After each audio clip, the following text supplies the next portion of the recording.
Welcome students. देखिए air force के लिए सबसे बेस्ट प्रैक्टिस सेट है मैथमेटिक्स का। देखिए इसमें क्या करना है, इसमें क्वेश्चंस दिए हैं। देखिए इसी टाइप के क्वेश्चन आएंगे, इससे हाई आ ही नहीं सकते, ये पक्की गारंटी है। लिख कर ले लो, लिख के।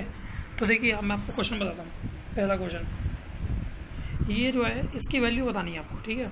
ये देखिए ये एक फॉर्मूला बनना है, इसको मैं आपको फॉर्मूले से समझाता हूँ इसको कैसे किया।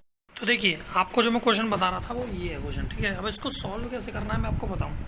आपने फॉर्मूला पढ़ा होगा किसी का भी क्यूब निकालने का। देखो जैसे सिग्मा क्यूब निकालना है, मतलब बहुत सारे नंबरों के क्यूब का सम निकालना है।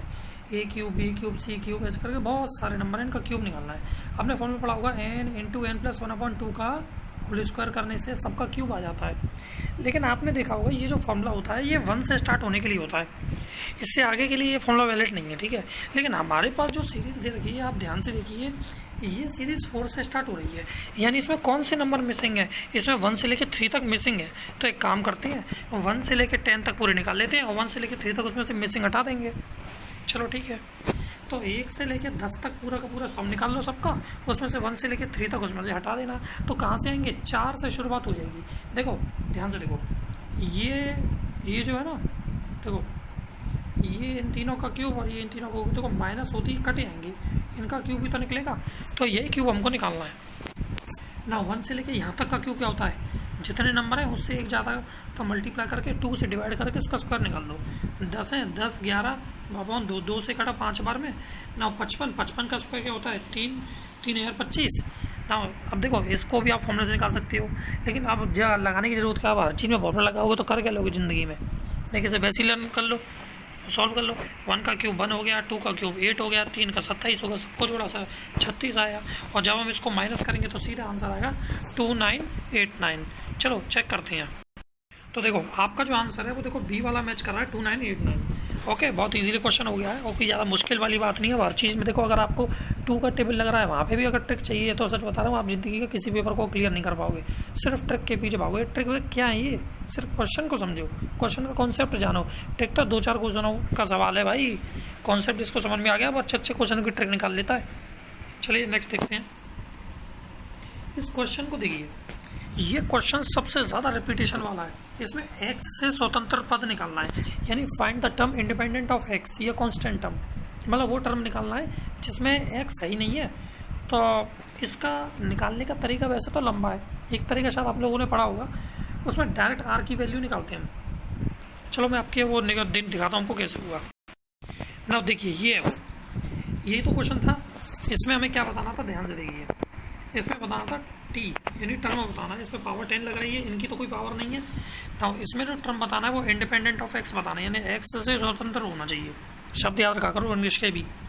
तो देखो इसका एक फॉर्मूला होता है, वो फॉर्मूला क्या होता है, अगर आपको आर निकालना है यानी जनरल टर्म का वो निकालना है, तो आप क्या करोगे, जो पावर है ना इधर उसका मल्टीप्लाई कर दो इसकी पावर से। एक्स जो भी नंबर हो उसकी पावर क्या है, यहाँ पे 1 है तो उससे मल्टीप्लाई कर लिया, फिर प्लस कर दो, या फिर हम बहुत से उसको माइनस करते हैं, ठीक है। तो हाँ माइनस कर दो। तो उसमें माइनस किया जाता है क्या, जो पावर निकालनी है हमें क्या निकालना है, एक्स की पावर 0 वाला टर्म निकालना है, ये तो निकालना है। तो 0 माइनस कर लो, यहाँ प्लस है आप इधर माइनस करना, ठीक है। क्या करोगे, माइनस, क्या निकालना है 0, क्योंकि एक्स की पावर 0 वाला टर्म निकालना है मुझे, इंडिपेंडेंट। अपॉन में ऊपर नीचे दोनों की जो पावर हो उसका सम लिख दो, 1 + 1। तो आपका जो आंसर आएगा वो 10/2 आएगा, उसको कैंसिल करेंगे तो 5 आएगा। क्या आएगा, 5 आएगा। तो आर की वैल्यू आ गई ना। NCR आपने पढ़ा हुआ है वो लगा दो बस, NCR लगाओगे तो 10C5 हो जाएगा। क्या हो जाएगा, 10C5 हो जाएगा। इसकी वैल्यू होती है 252, निकाल के रख लेना, ठीक है। जब आप निकालोगे ना, देखो सॉल्व करोगे तो पूरा, आप इसको सॉल्व करने का भी तरीका बताऊँगा। 10C5 को, ये नीचे 5 आ रहा है, 10 को 5 बार गुणा करो, 5 बार खोल दो, 10 9 8 7 6, और नीचे 5 का फैक्टोरियल कर दो, 5 6 और कैंसिल करो के 252 इसका आंसर आ जाएगा। ओके ना। देखिए आपका जो आंसर आ रहा है, ध्यान से देखिए, 252 ये ऑप्शन आ रहा है, ठीक है। ये क्वेश्चन सबसे ज़्यादा इंपॉर्टेंट है। आप इसको सोचे होंगे DL हॉस्पिटल से हो जाएगा, बहुत ईजी क्वेश्चन है, ऐसा नहीं हो पाएगा। देखो ज़्यादातर मैं आपको बता दूँ, पेपरों में जो क्वेश्चन बनते हैं कोई भी लिमिट का, वो DL हॉस्पिटल से सभी हो जाते हैं। किसी क्वेश्चन में मूड मारने की जरूरत नहीं है, आप DL हॉस्पिटल लगाओ, सब में हो जाएगा। एक आधे क्वेश्चन ऐसे होते हैं जिसमें DL हॉस्पिटल ना लगे, वो अलग बात है, लेकिन आप ज़्यादातर में लग जाता है, लेकिन इसमें नहीं लगेगा। तो इसको कैसे करेंगे, देखो इसका एक फॉर्मूला होता है, वो फॉर्मूला मैं आपको समझा देता हूँ वो क्या होता है। देखो जब भी आपको ऐसा फंक्शन दिया हो, कोई मान लीजिए लिमिट दी है एक्स टेंडिंग टू 0 और कोई फंक्शन दिया है एफ एक्स, क्या दिया है एफ एक्स, और उसकी पावर है जी एक्स, यानी कोई दूसरा फंक्शन की पावर फंक्शन कभी भी दिया हो और लिमिट निकालनी हो, तो इसका एक सीधा ट्रिक वाला वहाँ ये देखो ट्रिक में काम आ सकता है। ये क्वेश्चन है ट्रिक लायक, ठीक है। तो इसका क्वेश्चन मैं आपको बताता हूँ कैसे होगा। पहले देखो ई की पावर में आपको लगाना है लिमिट, क्या लगाना है, लिमिट एक्सटेंडिंग टू 0। फिर जो पावर में फंक्शन था ना जी एक्स, वो लिखो इनटू कौन सा फंक्शन एफ एक्स -1, आप ये लगाओ। चलो लगा के देखो एफ एक्स क्या है हमारा, ध्यान से देखो 1 माइनस एक्स हमारा फॉर्म देखो 1 minus x upon 1 upon x, ये तो है पावर में, तो ये तो जी एक्स है, ये एफ एक्स की वैल्यू क्या है 1 माइनस एक्स, यही है ना 1 माइनस एक्स। ना मैं एफ एक्स की जगह 1 माइनस एक्स रखूँगा, और -1 जी पहले से ना, -1 + 1 कैंसिल, क्या बचा माइनस एक्स, जी एक्स की जगह क्या रखूँगा 1 अपॉन एक्स, दोनों कैंसिल -1, ई की पावर -1 आंसर आ गया, ठीक है। ये आपका आंसर हो जाएगा ना। ये क्वेश्चन बहुत इंपॉर्टेंट है, ये बहुत आता है। देखो मोड वाले क्वेश्चन तो ज़्यादातर आने ही है, ये तो एयरफोर्स की जान है, ऐसे क्वेश्चनों को वो देगा। आपको मालूम है आपके हिसाब से ये इजी क्वेश्चन हो, लेकिन एयरफोर्स वालों के लिए समझ में ये है कि ये आपके लिए टफ है। तो इसको कैसे करोगे, जब भी लिमिट दी हो ना ऐसे मोड में, उसको तोड़ लिया करो, क्या में 0 तक, -1 से 2 तक है, अब इसको ऐसे तोड़ना, -1 से 0 तक, फिर दूसरा इंटीग्रेशन 0 से 2 तक, ऐसे इसको खोलना। तो जब आप इसको ऐसे खोलोगे तो बहुत सिंपल हो जाएगा। रुको ना, देखिए क्वेश्चन ये है, ये क्वेश्चन था। अब इसको जब सॉल्व करेंगे तो देखो -1 से 0 तक एक लिमिट और 0 से 2 तक एक लिमिट। दूसरी बात मैं आपको बता दूं, जो पहला फंक्शन आप लोगे ना जो 0 तक जाएगा उसके लिए नेगेटिव साइन जरूर लगाना ब्रैकेट के बाहर, ठीक है। और जो पॉजिटिव में जा रहा है उसके लिए प्लस का साइन रहना चाहिए, मतलब जो नेगेटिव की कहानी है वो माइनस में जाएगी, बाकी पॉजिटिव में जाएगा, ठीक है। तो आगे देखते हैं, जब आप इसको सॉल्व करोगे इंटीग्रेशन तो x² 2 और इसकी लिमिट -1 से 0 जब आप पुट करोगे तो ऐसे करके आप पुट करोगे कहीं ना कहीं, और इसको भी जब आप पुट करोगे तो 2 - 0 आ जाएगा। अब ये तो बच्चों की सी चीज़ें, देखो अगर आपको मैं ये भी सिखाऊं कि भाई यहाँ इसमें वैल्यू पुट करी मैंने 2 2 सा और ये 4 कट के 2 आया, 0 रखेंगे तो 0 आएगा, इधर करेंगे 0 आएगा, ये 1/2 आ गया। तो अगर मैं ऐसी चीज़ें बताऊँगा आप लोगों को तो कहाँ रह जाएगी कहानी, आप ही बताइए। फिर तो लगता ही नहीं कि आप लोग तैयारी कर रहे हो, आपको तो इसमें प्रैक्टिस की ज़रूरत है। तो देखो आगे क्या करना है, इसकी आगे 1/2, इसकी आगे 2, सॉल्व करो 5/2, क्या आया 5/2। ना देखिए इसका जो आंसर है ना ये रहा 5/2 है, उसका e-1, ठीक है। ये सब के आंसर आ गए हैं। नाउ नेक्स्ट अगला क्वेश्चन देखिए, देखो m यानी कोई फंक्शन है, उसका डिफरेंशिएशन अगर ये है तो m क्या होगा, ध्यान से देखो कोई m है उसका डिफरेंशिएशन दिया है तो वो m क्या होगा, यानी इसका इंटीग्रेशन करवा रहा, सीधी बात है। और इंटीग्रेशन करवा रहा है तो इंटीग्रेशन करना क्या होता है, देखो 1/1 + x² तो tan का होता है, लेकिन माइनस लग जाए तो cot का हो जाता है। कहीं दिख रहा है cot, जी वही आंसर है, ये आंसर हो गया। अब देखो ये क्वेश्चन, इसकी एक ट्रिक बताता हूँ मैं आपको, ठीक है। वैसे सॉल्व करने में आपको बहुत टाइम लगेगा, देखो कुछ क्वेश्चन के लिए ट्रिक वैलिड है, अब तुम हर क्वेश्चन में ट्रिक मांगो तो कुछ नहीं हो पाएगा, ठीक है। और एयरफोर्स लायक तो यार एक आधी क्वेश्चन में ट्रिक लगेगी, हर किसी में लगती भी नहीं है, क्वेश्चन ही उसके ऐसे आते हैं ईजी। अब देखिए इसमें क्या करेंगे, इसमें हमको y दे रखा है, ये फंक्शन दे रखा है पूरा, इसका डिफरेंशिएशन करो। कभी भी आपसे देखो कोई फंक्शन ऐसा दिया हो, मतलब इसी फॉर्म में दिया हो, तो आप क्या करोगे, जो अंदर का फंक्शन दिख रहा है उसका तो ऊपर डिफरेंशिएशन कर दो, dy/dx ऑफ f(x) कर दो, और नीचे जो y दिया है उसको 2y - 1 कर दो, डबल करके -1 कर दो। तो जिसके नीचे 2y - 1 आ रहा है वो इसका आंसर है। अब देखो एक तो इसके नीचे आ रहा है, एक इसके नीचे आ रहा है। दूसरी चीज़ sin x का डिफरेंशिएशन cos x होता है, जी आंसर हो जाएगा। अगला sin a + cos a = 1 है तो sin 2a बराबर क्या होगा, सॉल्व मत करो, कोई एंगल की वैल्यू रख दो, चेक करो बना रहा नहीं आ रहा है, a = 0 रख के देख लो। देखो sin 0 cos 0, देखो sin 0 की वैल्यू 0 होती है, cos 0 की वैल्यू क्या होती है 1, जोड़ के क्या आ रहा है 1, वैल्यू सेटिस्फाई हो रही है तो यहाँ रख दो 0, sin 0 2 ले तो भी 0, तो आंसर 0 ही आ जाएगा, ठीक है। ना ये देखिए 9th क्वेश्चन, देखिए 9th क्वेश्चन को करने का तरीका क्या है, आपको इतना बड़ा डिटर्मिनेंट दिया हुआ है, इसमें मैं आपको देखो इसका तो तरीका है भाई, बहुत सिंपल तरीका है, आप इसको सॉल्व मत करो। जब भी कभी ये कॉलम में आपको सेम एलिमेंट दिख जाए 1 1 1 2 2 2 3 3 3, इसका आंसर 0 होता है, ठीक है। क्या होता है 0 होता है। कुछ में ऐसा हो जाता है कि नहीं आता, वो जब क्वेश्चन आएंगे जब आपको बताऊंगा, लेकिन जहाँ तक एयरफोर्स के सभी क्वेश्चनों में यही होता है, अगर सेम एलिमेंट हो तो आंसर 0 आना ही आना है, ठीक है। वो अलग बात है कुछ में ऐसा नहीं होता है, वो मैं बताऊँगा कौन सी कंडीशन होती है। चलो आगे देखते हैं नेक्स्ट क्वेश्चन। देखो टेन इनवर्स एक्स और 1/x², ये वो फंक्शन दिया हुआ है। आप इसको ऐसे भी कर सकते हो कि टेन इनवर्स एक्स को कुछ मान लो, टेन इनवर्स एक्स को मान लो टी मान लो, दोनों साथ डिफरेंशिएशन करोगे तो ये क्या हो जाएगा, dx/1 + x² बराबर dt, ऐसे हो जाएगा। तो आप इसको मतलब सब्सटीट्यूशन से कर लोगे तो इसका आंसर पता क्या आएगा, इसका आंसर आप जब सॉल्व करोगे, चलो अभी दिखाता हूँ कौन सा आएगा, इसका आंसर शायद बी आएगा। अभी चेक करते हैं, चलो आप ये तो तरीका कर लोगे, मैं दूसरा बताता हूँ। जब भी आपको कभी भी इंटीग्रेशन दिया हो, कोई फंक्शन दिया हो और उसके संग मल्टीप्लाई हो रहा होगा उसके डिफरेंशिएशन के साथ, तो इसका आंसर पता क्या आता है, उस फंक्शन का पावर 2, उसका जितनी भी पावर होगी उसका डबल, मतलब पावर 2 लगा के नीचे 2 लगा देना, तो ये उसका आंसर होगा। कैसे, टेन इनवर्स एक्स, देखो integration tan inverse x into इसका डिफरेंशिएशन क्या होता है, 1/1 + x², यही तो दिया हुआ है। तो जब भी दिया हो तो इसका इंटीग्रेशन मतलब इसकी पावर 2 लिख के डिवाइड कर दो 2 से, ये आंसर हो जाएगा +3 करके। चेक करो, ये आंसर आ रहा होगा ना। इसको देखो, ये दिया है, ये देखो लिमिट का क्वेश्चन है। वैसे तो डीएल हॉस्पिटल ये कहता है कि दोनों में वो लिमिट पुट करके देख लो, अगर 0/0 आ रहा है या फिर ∞/∞ आ रहा है तो उसमें लग जाएगा फॉर्मूला। वैसे आप इसमें चेक कर लेना, यही आएगा, ठीक है। तो डीएल हॉस्पिटल में रूल लगाओ। मैंने क्या बोला, ज़्यादातर पेपरों में जो क्वेश्चन आते हैं वो डीएल हॉस्पिटल से सॉल्व हो जाते हैं, लिमिट सॉल्व करो उसको। 10x का डिफरेंशिएशन क्या होगा, sec²x, y ये कांस्टेंट है तो उसका तो 0 हो जाएगा, x का 1 y का 1, कुछ नहीं बचा, बस sec²x कहाँ आएगा, देखिए इसमें चेक करिए, इसमें तो कहीं नहीं है, नहीं इसमें कहीं नहीं है, तो इसका मतलब इसका ऑप्शन डी होगा। एक मिनट में चेक कर लो, हाँ सॉरी वो अरे मैं बताना भूल गया था मैं, ऐसा था जिसके रेस्पेक्ट में हम इसको डिफरेंशिएशन करते हैं ना y के में, उसका ही आंसर आने वाला होता है, बाकी सब कांस्टेंट माना जाता है। 10x इसमें कांस्टेंट माना जाएगा, x कांस्टेंट माना जाएगा, 10x का क्या हो जाएगा 0 हो जाएगा, 10y का क्या हो जाएगा sec²y, वो इसका आंसर हो जाएगा ना। इसको देखिए, इस क्वाड्रेटिक क्वेश्चन के मूल क्या होंगे, मूल माने इसके हम कह सकते हैं इसके रूट्स या इसके सॉल्यूशंस। देखो दो तरीके, या तो आप सबके एक करके रूट इसमें डालना शुरू कर दो, मतलब इसमें पुट करना, जो सेटिस्फाई कर रहा है वो इसका आंसर है। लेकिन ये थोड़ा लंबा प्रोसीजर होएगा क्योंकि 4 ऑप्शन हो, 4 के भी 2 हैं तो या 8 हो जाएंगे।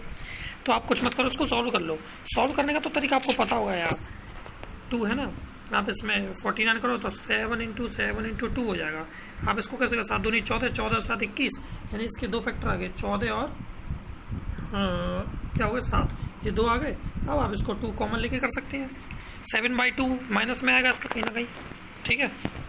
नाउ नेक्स्ट देखते हैं, इसके समांतर सरल रेखा बताइए जो इससे होकर जाती है। कभी भी ऐसा क्वेश्चन आ जाए ना, किसी लाइन की किसी भी चीज़ की इक्वेशन पूछ ले और वो पॉइंट भी दे दे जिससे वो होकर जा रहा, जिससे पास हो रहा, उन पॉइंटों को पुट करके देख लो, जिसमें वो सेटिस्फाई हो रहा है वही आंसर आ जाएगा, ठीक है।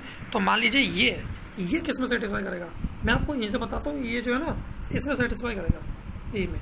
चेक करो, 2 × 2 = 4 माइनस 3 × 3 = 9, माइनस पहले से प्लस हो जाएगा। 9 और 4 कितने होते हैं, 13 होते हैं। क्या होते हैं, 13, नहीं सॉरी नहीं आ रहा ये भी, तो ये भी गलत हो जाएगा ना। अगला देखो, 2 × 3 = 6 और 3 × 4 = -12, ये भी नहीं होगा। अगले में करो 2 × 4 = 8 प्लस 3 × 3 यानी माइनस में 9 हो जाएगा, ये भी नहीं होगा।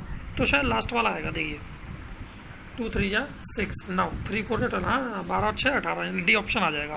सॉरी मैंने तो खैर सॉल्व नहीं किया है इसलिए मेरे थोड़ा टाइम लग गया। आप देखिए तो ज़्यादा टाइम क्या यार, 1 मिनट भी नहीं लगती, बस आप इसको सॉल्व कर लो। वैसे मत सॉल्व करना, पुट रख करके देख लेना। नाउ इस समीकरण को क्या दर्शा रहा है चारों में से, देखो इसका थोड़ा लंबा प्रोसीजर है, इसको थोड़ी देर में बताता हूँ, थोड़ी देर में क्या, चलो अभी बता देता हूँ। ये जो है एक कॉनिक से रिलेटेड है, 4 कॉनिक दे रखे हैं, इसमें आप क्या निकालो, ई की वैल्यू निकाल लो। ई की नहीं तो एक काम करो, h² - ab निकाल लो। क्या निकाल लो, h² - ab। अगर वो ग्रेटर देन 0 आ रहा है तो आप जानते हो क्या बन जाएगा, हाइपरबोला। लेस देन 0 आ रहा है तो फिर आप वो बन जाएगा एलिप्स, और इक्वल टू 0 आ रहा है तो वो आ जाएगा। इसका जो भी आप पता है इसको कर सकते हैं। अभी मैं सॉल्व कराऊंगा, आप टेंशन मत लो, थोड़ा आगे और बता दूँ जो जल्दी हो जाएंगे ना। और कौन सा क्वेश्चन है, एलिप्स, ये एलिप्स है, इसका फोकस बताना है। देखो फोकस बताना ना, इसमें फोकस बताने के लिए देखो कभी फोकस बताना हो तो फोकस का फॉर्मूला होता है AE, 0 ± ए ही होता है। पहले आप इसेंट्रिसिटी निकाल लो और ए उसका मल्टीप्लाई कर दो, ठीक है। तो कैसे निकालोगे, इसमें जब आप 48 को डिवाइड करोगे इसमें, तो आंसर क्या आएगा, X upon 16 plus Y X square और वाई स्क्वायर अपॉन 12 बराबर में 1 आ गया। तो अब इसका कैसे निकालोगे, तुम्हें इसेंट्रिसिटी निकालना आती है। इसेंट्रिसिटी क्या होती है, इन दोनों को ऐड करके जो बड़ा वाला है उसके रूट से डिवाइड दे दो, दोनों का रूट निकाल लो। 16 और 12 आप कर सकते हैं इसमें, ठीक है। देखो आपको पता है इसेंट्रिसिटी निकालने का फॉर्मूला होता है, आप फॉर्मूला ना करके मैं आपको तरीका बताता हूँ कैसे करें। इसेंट्रिसिटी जब भी निकालनी हो तो एलिप्स में हमेशा बड़े से छोटा माइनस कर दिया करो। एक तो है तुम्हारा 12 और एक है 18, दोनों में से जब नहीं 12 है और एक 16, ठीक है। तो आप रूट लो, 18 में से 12 काट 4, ये आएगा, इतना कर लो, ठीक है। तो इसका आंसर क्या आएगा 2, ठीक है। और नीचे बड़ा वाला नंबर, बड़ा वाला क्या था 16, ये, तो इसका आंसर आएगा 2/4, कैंसिल करेंगे 1/2, ये इसेंट्रिसिटी आ गई 1/2, क्या आ गई इसेंट्रिसिटी 1/2। ए आपका क्या है, ये आपका है 6, ये आपका 4 हो जाएगा, ठीक है, 4 हो जाएगा। तो आपको क्या निकालना है, फोकस निकालना है, ठीक है। बस फोकस निकालने के लिए क्या करोगे, ए ई, भाई ए ई लगाओगे ना, ए क्या है हमारा, ए आप ध्यान से देखिए 16 है भाई, सनी ए 16 है ना, तो उसका रूट निकलेगा 4 मल्टीप्लाई 1/2, कैंसिल करोगे 2 + -2 बी हो जाएगा इसका आंसर, ठीक है। अब इसके बाद ना अगला देखो, वाई एक्सिस जो है, ध्यान से देखो, वाई एक्सिस जो है उसकी डायरेक्शन को साइज निकालो। देखो जब भी वाई पूछे एक्स और जेड को 0 कर दो, बी ऑप्शन हो जाएगा, दोनों 0, वाई का आंसर आ जाएगा। देखो 17 वाला वाई बराबर कॉट एक्स है, आपको ये निकालना है। अरे एक बार डिफरेंशिएशन कर दो, फिर इसमें डबल करके मल्टीप्लाई कर लो, फिर दोबारा से डिफरेंशिएशन करके इसको प्लस कर लो, बहुत ईजीली इसका आंसर आ जाएगा। इसको आप खुद करना, ठीक है। नेक्स्ट मैं आपको बता रहा हूँ, ए है वेक्टर, बी है वेक्टर, ठीक है, दोनों के बॉड दिए हुए हैं और ए डॉट बी दिया हुआ 6, तो क्रॉस प्रोडक्ट निकालो। पहले आप इनके बीच का एंगल निकालो, फिर इसको क्रॉस प्रोडक्ट निकालना। आपने देखा है थीटा कैसे निकलता है, आपने पढ़ा होगा, इसका एक फॉर्मूला होता है, उस फॉर्मूले को कहते हैं, जैसे हमें निकालना है ए डॉट बी निकालना है, क्या निकालना है ए डॉट बी, तो वो क्या होता है ए बी कॉस थीटा होता है, ठीक है। ए बी से डिवाइड कर दो ए डॉट बी का, तो जब आप डिवाइड देंगे तो कॉस थीटा आएगा, यानी कॉस इनवर्स में चला जाएगा तो थीटा आएगा, और थीटा आएगा तो उसका साइन निकाल लो, साइन निकालने के बाद ए बी से मल्टीप्लाई कर दो, उसका आंसर आ जाएगा, ठीक है। चलो एक बार निकाल के दिखाता हूँ मैं, ए दिया है बी दिया है, ठीक है, ए बी है बी है और ए डॉट बी है, इसको करो। ए डॉट बी जब थीटा निकालेंगे तो कॉस इनवर्स 6/5 × 10, ठीक है, ये हो जाएगा कॉस इनवर्स। ना ये कॉस इनवर्स की वैल्यू है। साइन इनवर्स कैसे निकलता है, इसको π/2, इसको हम जानते हैं, कॉस इनवर्स अगर दिया हो तो इसको कैसे निकालते हैं, π/2 माइनस ऐसे, हाँ इसको ऐसे भी निकाल सकते हैं, या दूसरा तरीका मैं आपको बताऊँ, इसको दूसरा तरीका कैसे निकाला जाता है। देखो कॉस थीटा जो है, कॉस थीटा जो है अभी हमने निकाला 6/10, इससे साइन थीटा निकाल लोगे, 10 का तो 10 रहेगा, 10 में से 6 और ये ऊपर 8 हो जाएगा, 8/10 हो जाएगा, ना साइन थीटा आ गया, उनका तीनों का मल्टीप्लाई कर लो, आंसर आ जाएगा। देखो अगला 19th वाला, √2 + 2 cos थीटा, देखो इसमें से 2 कॉमन ले लो, ठीक है, दिखाऊँ कैसे करोगे। देखो इसमें से आप इसमें से अगर 2 कॉमन लोगे तो क्या हो जाएगा, 1 + cos 4 थीटा। 1 + cos थीटा का फॉर्मूला क्या होता है, इसका होता है 2 cos² थीटा, जानते हो 2 cos² थीटा होता है, cos² थीटा, तो ये 2 थीटा हो जाएगा, 2 × 2 = 4 हो जाएगा, ठीक है। इसको सॉल्व करके दिखाता हूँ मैं। देखो जब मैं बता रहा था इसमें से 2 कॉमन लिया, 1 + cos 4 थीटा हो गया, इसका 2 cos² 2 थीटा होगा ना, 2 × 2 = 4 हो जाएगा, ये 4 और cos² 2 थीटा, इसका आंसर सीधे क्या हो जाएगा 2 cos 2 थीटा। भाई इसमें से 2 में से दोनों में से एक बार और एक cos 2 थीटा बार, अब फिर दोनों में से 2 कॉमन ले लेंगे, तो इस तरीके से जब आप सॉल्व इसको कर लोगे तो 2 cos थीटा इसका आंसर आ जाएगा। अब देखो अगला क्वेश्चन, देखो ए यूनियन बी का कॉम्प्लीमेंट पूछ रहा है। देखो ए यूनियन बी का कॉम्प्लीमेंट, देखो जब भी इसका आंसर निकालना हो, ये डी मॉर्गन लॉ होता है, सब जानते हैं। देखो अगर इसको निकालना है ना, सीधा देखो ये अंदर दोनों पे अटैक करेगा और अटैक करते ही इसको उल्टा कर देगा, क्या कर देगा, उल्टा कर देगा, तो इसका आंसर क्या आएगा, ए का कॉम्प्लीमेंट इंटरसेक्शन बी का कॉम्प्लीमेंट, ठीक है, आंसर आ गया, चेक कर लो, ये हो गया आंसर। ना इसका आंसर देखो, इसको पूरे को सॉल्व करना है मुझे, मैं यहाँ पे एक्स की जगह क्या कर देता हूँ, tan थीटा रख देता हूँ, क्या रख देता हूँ, tan थीटा रख देता हूँ, तो बस अब आप ज़्यादा सॉल्व मत करो, अगर दिमाग आपके अंदर थोड़ा सा भी है ना तो एक कहीं ना कहीं कॉस 2 थीटा बनेगा, कॉस 2 थीटा बनेगा, कॉस से कॉस 2 थीटा बचा, थीटा की जगह tan इनवर्स एक्स रख देना, तो 2 tan इनवर्स एक्स इसका आंसर आ जाएगा। चेक करो 2 tan इनवर्स एक्स ये रहा, ठीक है। नाउ ए बराबर ये रखा है, ए स्क्वायर बराबर क्या होगा, अब आयोटा बेटा छोड़ो तो दिया हो, तुम भी जानते हो। नाउ देखो ए की वैल्यू ये है, तो अब आप जानते हो, अब इसको तो खुद ही कर लोगे यार, ये क्यों बताऊंगा मैं, बहुत इजी है। इसको देखो ए बी सी है, जीपी में दे रखे हैं, तो बताओ इन सब का लॉग किस में होगा। देखो कभी भी नंबर जीपी में दे रखे हो तो उनका लॉग एपी में आता है, किस में आता है, एपी में आता है। और अगर किसी का लॉग एपी में तो उसका नंबर जीपी में आता है, ठीक है। और वैसे भी अगर आपको चेक करना है तो मैं बता देता हूँ, ए बी सी काय में, जीपी में, जीपी की कंडीशन क्या होती है, बी स्क्वायर बराबर ए सी होता है, यही तो होता है, बी स्क्वायर बराबर ए सी ना, बी इंटू बी बराबर ए इंटू सी, यही होता है।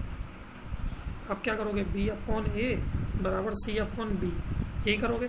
इसको क्या कह सकते हैं, बी माइनस ए को दोनों साइड लॉग ले लो, क्या ले लो, लॉग ले लो, तो लॉग बी माइनस ये क्या हो जाएगा, डिवाइड वाला माइनस हो जाता है, लॉग बी माइनस लॉग ए बराबर हो जाएगा लॉग सी माइनस लॉग ए। अब देखो आपने पढ़ा है, दो का डिफरेंस अगर बराबर आ जाए तो वो ए पी की कंडीशन हो जाती है, अगर उनका कॉमन डिफरेंस बराबर हो जाए तो बस ए पी है ना। अगला, एक थैले में 8 तो लाल हैं और 5 सफ़ेद गेंदे हैं, ठीक है, 8 और 5 यानी 13 गेंदे हैं, ठीक है। तो इसमें से सीधी सी बात है 13 गेंदे हो गई। अभी क्या कहता है, इस थैले में से 3 गेंदे निकालने पर सभी के लाल होने की प्रायिकता क्या होगी। देखो 13 गेंद है, उसमें से कितनी निकाली आ रही है, 3 निकाली आ रही है, तो 3 निकाली आ रही है, 13 सी 3।